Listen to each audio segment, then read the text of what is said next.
3.2, discussion regarding the process for approving developer agreements. Ms. Tenorio. Thank you.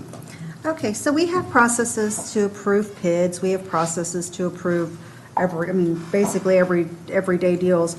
I'd like to see if we could get a process like to help walk people through developer agreements. You know, one of the things you and I did talk about earlier was making sure that the developer agreements as well as the PID agreements were online to make it easier. But I'd like to see some type of a process available to anybody so they can say, okay, well, this is where we're at now.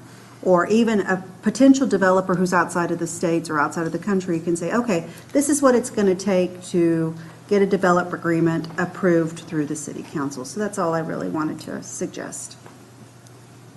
That's all. Okay.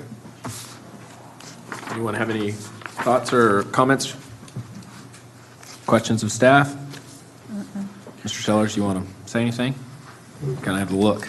Yeah, I'm sorry. Scott Sellers for the record. So development agreements obviously are, a tool that we've been using a lot more heavily in the last several years. In a nutshell, a developer agreement is a contract with a landowner, a developer, a property owner. And every one of the development agreements that we put together has taken a life of its own. Every property has unique circumstances. Every developer wants something a little differently.